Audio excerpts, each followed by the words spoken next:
சட்டத்துறை அமைச்சர் அவர்கள். பேரவைத் தலைவர் அவர்களே, மாண்புமிகு உறுப்பினர் வந்து போற போக்கில் அப்படியே நகைச்சுவையோட சிரிச்சுக்கிட்டே வந்து போராட்டங்கள் இல்லாத ஒரு ஆட்சின்னு சொன்னாரு.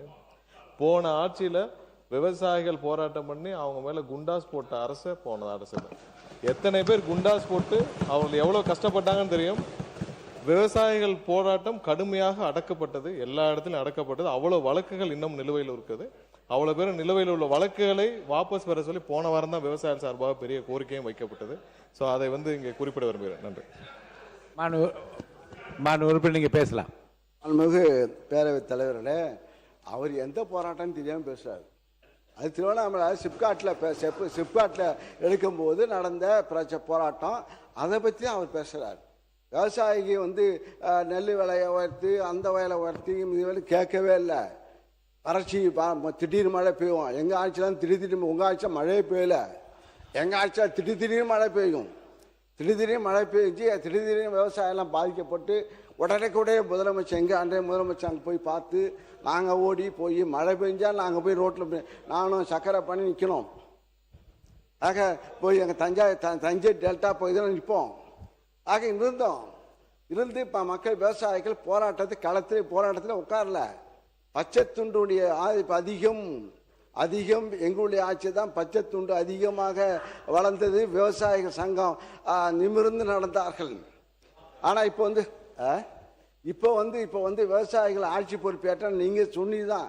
ஏன்னா முதலமைச்சர் சொன்னார்ல, நாங்கள் ஆட்சிக்கு வந்தால் நான் விவசாய வீட்டு பிள்ளையாக பிறப்பேன்னு சொன்னார்ல, அது மக்கள் மனசில் இருந்துருக்கு. அதான் மாற்றத்தை ஏற்பட்டு சரி இவங்க தான் கொடுத்தாங்க, எடப்பாடி தான் கொடுத்தாரு, இந்த ஆட்சி வந்து ஒரு புது ஆட்சி வந்தால் எதாவது அள்ளி கொடுப்பாங்கன்னு பார்த்தா இப்போ கிள்ளி கொடுத்துருக்கார் நெல். நாங்கள் 2550 ரூபா கொடுத்தோம் நெல்லுக்கு விலை, இப்போ 2750 ரூபா கொடுத்தாங்க, 200 ரூபாய் ஏற்றி கொடுத்துருக்காங்க. நீங்கள் சொல்கிறோம்.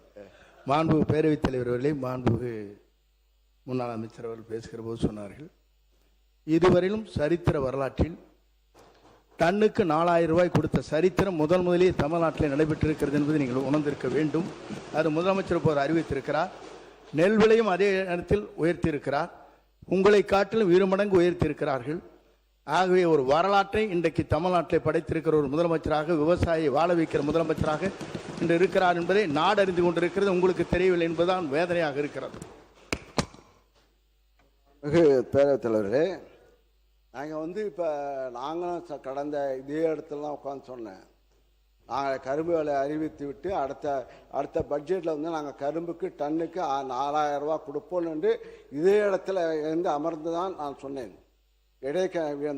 இடைக்கால பட்ஜெட்டு தயாரிக்கும் போது அவர் செங்கோட்டையன் அப்போ இல்லை நினைக்கிறேன், அப்போ ரிசைமெண்ட்டார் எம்எல்ஏ நினைக்கிறேன், அப்போ ரிசைமெண்ட்டார். அப்போ வந்து அவர் இல்லை 4000 ரூபா கொடுப்போம்னு சொல்லி அந்த இடத்துல உட்காந்து அறிவித்தேன். நாங்கள் அதே போல் நெல் விலையை நாங்கள் 2550 ரூபா கொடுத்தோம். 3500 ரூபா இப்போ கரும்பு விலையை உயர்த்தி கொடுத்தோம். நீங்கள் என்ன சொன்னீங்க? 4500 ரூபா சொன்னீங்க.